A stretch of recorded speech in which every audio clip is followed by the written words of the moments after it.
Karibuni wote.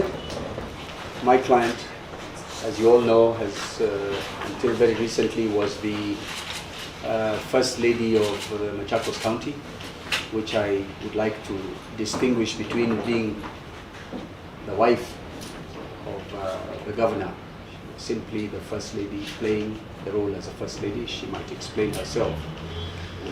So as you all are aware, that relationship has ended, and it ought to have ended in a manner that would not provide any more media coverage that is negative.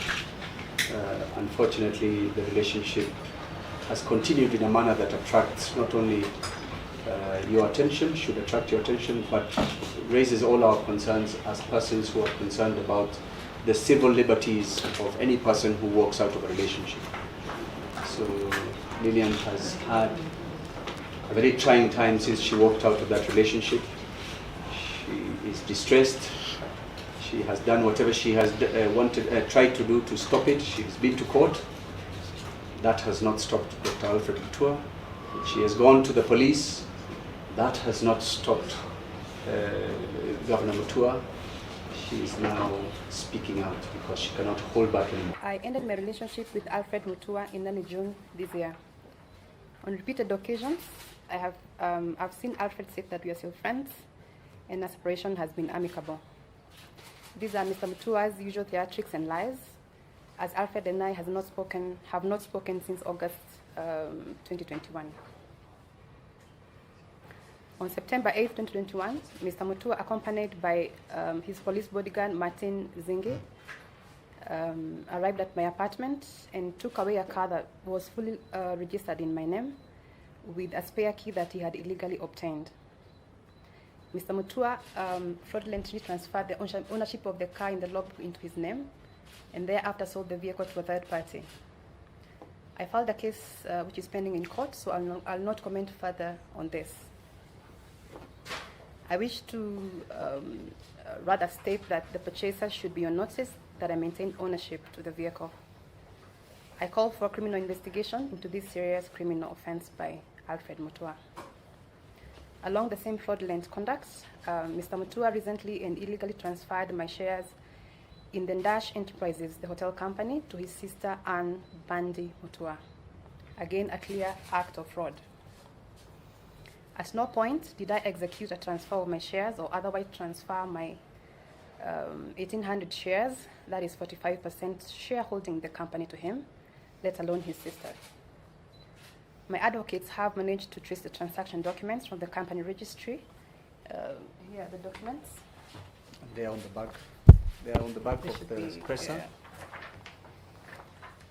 Both documents have been lodged at the company registries together, effectively defrauding me of 90% of my shareholding in Dash Enterprises, a company I founded in 2014, indeed after my own high school nickname. I was called Rapting Dash in school, so you can ask everybody I went to school with. The two documents, which bear a stamp dated 12th and 13th August 2021, bear what resembles my signature, but not in original form. And clearly the signatures have been electronically superimposed. The transactions by Mr. Mutua are clear and obvious frauds, which he has committed in the false and mistaken belief that he's above the law and will not be held to account for his criminal acts against me. Mr. Mutua is reacting to our separation. Once I indicated that I wanted to move on with my life, he thought otherwise. At a meeting at Windsor Golf and Country Club on September 22nd, in the company of our two mutual friends, and after two criminal incidents, I requested Alfred Mutua for mature and amicable separation and reminded him that after all, we were not married. Mr. Mutua angrily termed me as his enemy number one and threatened to crush me to ash, as he takes away everything I have and everything I own. Indeed, this has already started, as he has demanded through his lawyers that I refund any money he has ever given to me or made available for my use.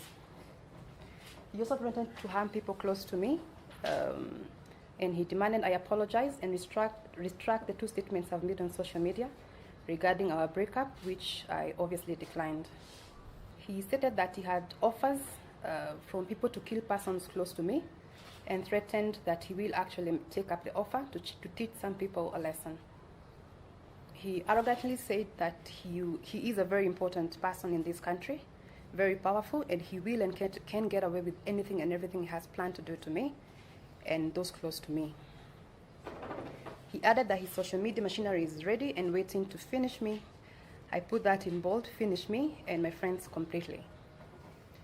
On October 7th, 2021, I filed a case in the High Court of Milimani, Nairobi, for a restraining order because I believe my life and those around me are in danger. Mr. Mutua is fighting the restraining order by rubbishing my claims and wants the case transferred to Machakos, where he believes I'll be too scared to step and he's capable of, and I believe he wants to hire goons to bully and harass me when I attend court. Mr. Mutua has also further falsely accused me of abusing drugs and that I am being used by His Excellency Governor Kibwana and His Excellency Kalonzo Musyoka to bring him down politically, which is complete nonsense, as I have never interacted with the two gentlemen at a personal level. I am publicly requesting Mr. Mutua to immediately return my property, cease threatening my life and of those around me, and stop his arrogance, abuse of power, manipulation, and bullying. He needs to get a life and he needs to move on. I therefore appeal to the Inspector General of Police and the Director of Public Prosecution to expedite the investigation and charge Alfred Mutua for the serious crimes he has so far committed, because I and my friends are scared and before anything else happens to us. Lastly, what I have described amounts to a form of GBV, that's gender-based violence, known as psychological and economic gender-based violence. Mr. Mutua is out to destroy me, both psychologically and economically, and must be stopped by the government. Any and every form of GBV must be shunned and the perpetrators punished heavily. I now understand firsthand how and why many women continue to suffer in silence, and especially if their partners or former partners are in positions of power and influence.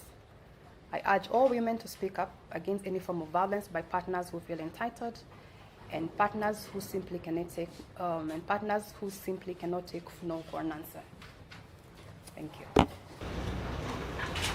You can all see what she's saying. Her signature is very faint on these transfer documents, and showing that somebody has electronically superimposed these signatures, whilst all other signatures are very bold.